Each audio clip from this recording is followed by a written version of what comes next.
Why did you rehearse that conversation 10 times before making a simple phone call? The question catches you off guard. You laugh. Everyone does that. Or do they? A few hours later, someone reaches for your favorite mug. Instantly, something feels wrong. There are 10 identical mugs in the cupboard, yet only one feels correct. Later that evening, the television is perfectly loud. Everyone else follows the dialogue effortlessly. You quietly switch on the subtitles. Nobody notices. You do. Then, while everyone else sleeps peacefully, you find yourself rubbing your feet together in the same rhythm you've used for years. It calms your mind without you even thinking about it. Normal. Ordinary. Just little habits. Or are they? Today, we're exploring behaviors that millions of people dismiss as personality quirks, yet psychologists and autism researchers have spent decades studying them. Some are incredibly common among autistic people. Others can appear in ADHD, anxiety, OCD, or simply in people who aren't autistic at all. That's the fascinating part, because the human brain often hides its biggest clues inside the smallest routines. And one remarkable woman's life changed the world's understanding of those clues forever. When Temple Grandin was 2 years old, something puzzled everyone around her. She rarely spoke. She avoided eye contact. Ordinary sounds overwhelmed her. In the 1950s, autism was barely understood. Many doctors believed children like Temple would never communicate normally or live independently. Some even advised institutional care. Her mother refused. Instead, she noticed something unusual. Temple wasn't disconnected from the world. She experienced it differently. While other children ignored tiny sensory details, Temple noticed everything. The hum of fluorescent lights, the texture of fabric, the sudden bark of a dog several streets away. A scratchy sweater could feel unbearable. A gentle touch could feel startling. Years later, Temple would describe her thinking with a phrase that fascinated neuroscientists. I think in pictures, not words. Pictures. While many people process conversations through language, Temple's mind rapidly generated vivid visual scenes. That difference would eventually become one of the greatest strengths of her career. As an adult, Temple Grandin revolutionized livestock facility design, creating systems that reduced animal stress by recognizing something others overlooked. Animals, like autistic people, often notice sensory details everyone else ignores. Her unique perception transformed an entire industry. The very differences that once caused people to underestimate her became the reason she changed the world. But here's where the story becomes even more interesting.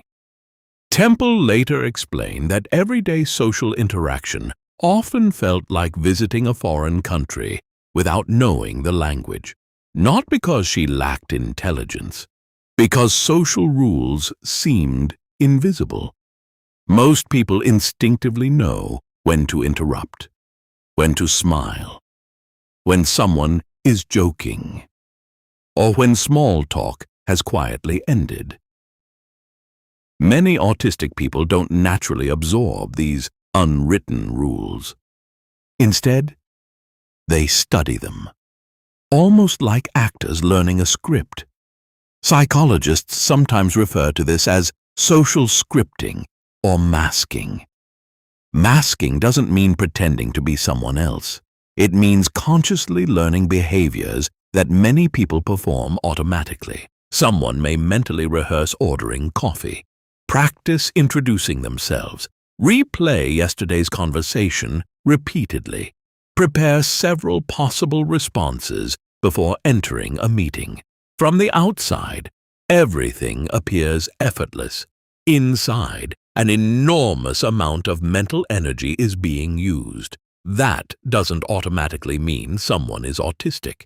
People with social anxiety, ADHD, or simply shy personalities may do similar things. The difference lies in the overall pattern, how early it appeared, and how consistently it affects everyday life. That's why clinicians never diagnose autism from one behavior alone.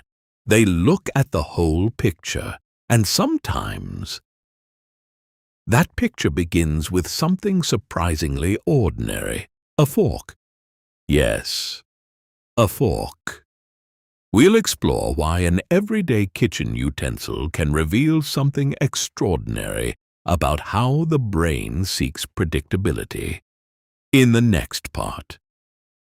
Most people open the kitchen drawer, grab a fork, and start eating. They don't think about it.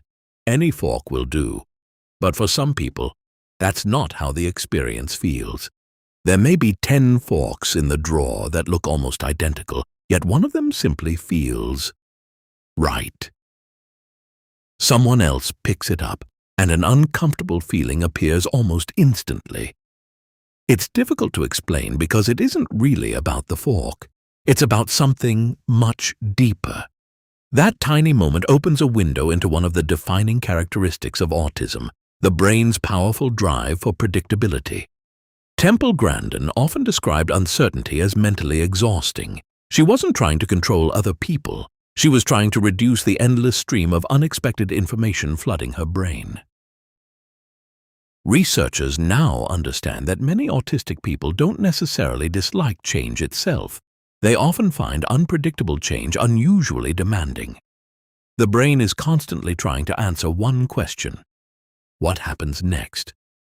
When the answer is familiar, mental effort decreases. When the answer suddenly changes, the brain has to process far more information. That is why routines can become deeply comforting. The same breakfast, the same route to work, the same seat, the same cup, the same bedtime ritual. To someone watching from the outside, these habits may appear unnecessary. To the autistic brain, they can feel like reducing background noise so attention can focus on what truly matters. This became remarkably clear in the life of Donna Williams, an Australian author diagnosed with autism as an adult. As a child, people often misunderstood her behavior. Teachers believed she wasn't paying attention. Others thought she was deliberately being difficult. But Donna later explained that ordinary environments often felt overwhelmingly unpredictable. Unexpected noises, unexpected touch, unexpected conversations, unexpected changes to routine. Everything demanded processing. To cope, she built tiny islands of certainty, repeating familiar actions, keeping favorite objects nearby, creating routines that looked unusual to other people but made perfect sense inside her own experience. Years later, her books helped thousands of adults recognize that what others called strange habits were often sophisticated coping strategies, not signs of laziness, not stubbornness, not bad manners. The brain was organizing a world that frequently felt chaotic. Scientists studying autism often describe this through the idea of predictive processing. Your brain is constantly making predictions. It predicts how heavy your coffee mug will be, how cold the water will feel, how your friend usually says hello. Most people's brains adjust quickly when predictions are wrong. For many autistic people, Those prediction errors can demand much more mental energy.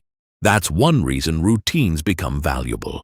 They reduce surprises, and when surprises decrease, stress often decreases too.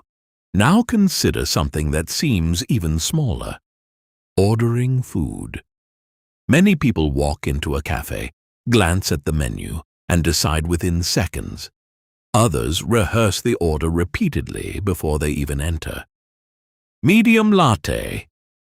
No sugar. Takeaway.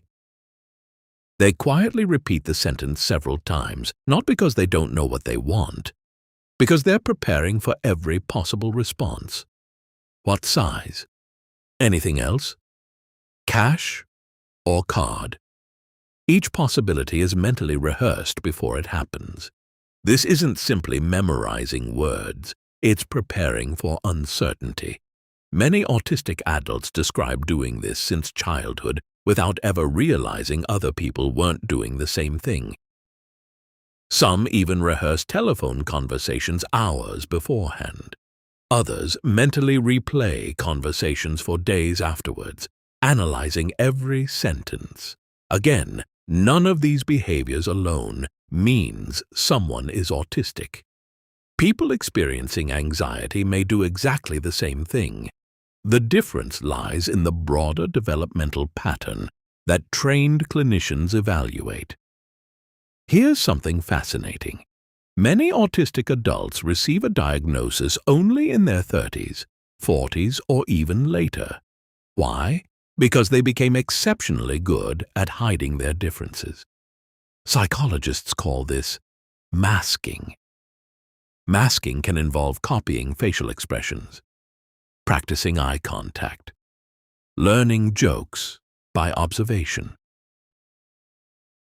studying how other people pause during conversations, even consciously remembering when to smile.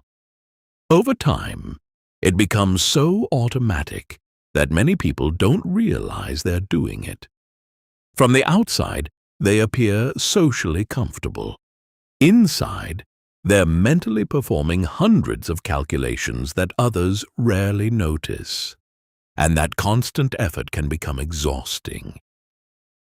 Before you go, the next video on your screen is why useless women get princess treatment. If you've ever wondered why some people receive endless attention without earning it, this psychological breakdown will surprise you. Click now and don't forget to like, subscribe, and turn on notifications.